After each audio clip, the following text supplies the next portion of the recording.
take you there?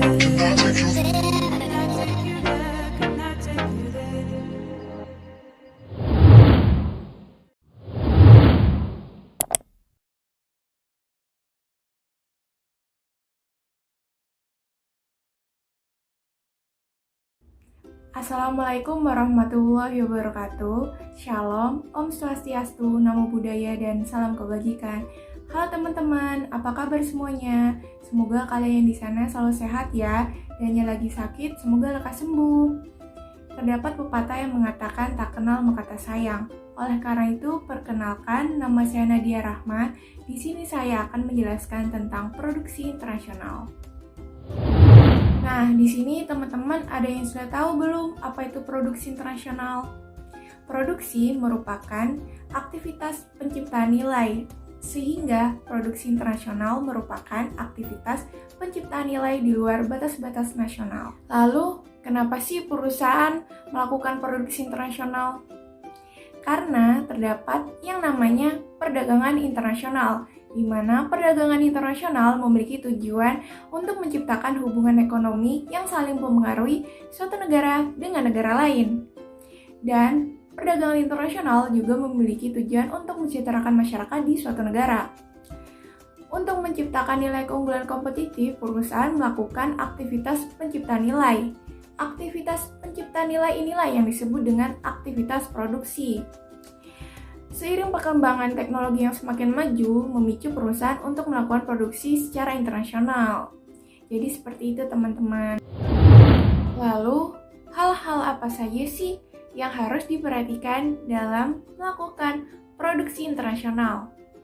Yang pertama, komunikasi. Kenapa? Karena miskomunikasi akan menyebabkan hilangnya waktu produksi, material, dan yang lebih penting, hilangnya dana. Jadi, pastikan bahwa produsen paham mengenai ide dan produk. Yang kedua, hukum.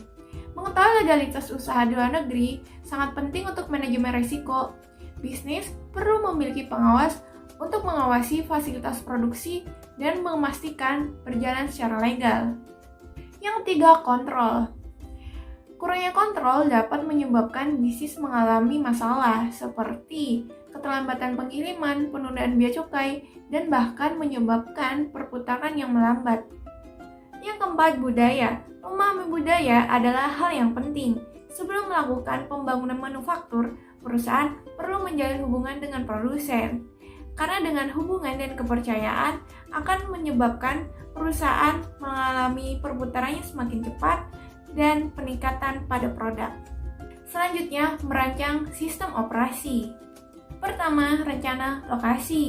Faktor yang mempengaruhi rencana lokasi mencakup insentif pemerintah, biaya lahan dan tenaga kerja, lokasi kompetisi, preferensi karyawan, lokasi pemasok, dan infrastruktur. Yang kedua, rencana tata letak. Rencana tata letak harus dilakukan sebelum melakukan pembangunan gedung. Rencana tata letak sendiri memiliki tujuan untuk mengefektifkan dan mengefisiensikan sistem operasional. Yang ketiga, penjual dan pengadaan eksternal, di mana penjual perlu menyelesaikan untuk melengkapi bahan mentah dan komponen penting untuk melengkapi produk akhir. Jadwal untuk pengadaan harus dibuat supaya tidak mengganggu produksi. Yang keempat, unsur tenaga kerja. Faktor manusia merupakan kunci keberhasilan bagi sebuah pabrik produksi. Sehingga perlu dipertimbangkan pula aspek-aspek yang dapat mempengaruhi kinerja dari karyawan, seperti tingkat kebisingan, suhu, dan pencahayaan. Perusahaan perlu melakukan evaluasi-evaluasi terkait dampak yang ditimbulkan dari aspek-aspek tersebut. Lalu, jika muncul pertanyaan seperti ini, langkah-langkah apa saja sih yang perlu dilakukan perusahaan lokal untuk melakukan produksi internasional? Berikut langkah-langkahnya. Yang pertama, melakukan penelitian. Yang kedua, membentuk tim yang solid. Yang ketiga, menjalin hubungan dengan pebisnis lokal. Yang keempat, mempelajari sistem pajak dan hukum. Dan yang kelima, mempersiapkan pemasaran dan layanan. Nah, teman-teman, setelah pembahasan langkah-langkah perusahaan lokal untuk melakukan produksi internasional, selanjutnya saya akan memaparkan tentang contoh perusahaan lokal yang berhasil melakukan produksi internasional.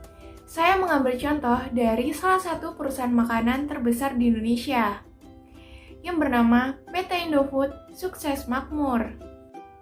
Salah satu produk yang terkenal dari PT Indofood adalah Indomie.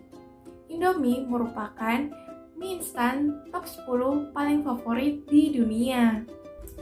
Indomie pertama kali diekspor pada tahun 1992. Pada awalnya, Indofood membentuk Direktorat Ekspor di mana yang fokusnya untuk mengembangkan Indomie di berbagai negara.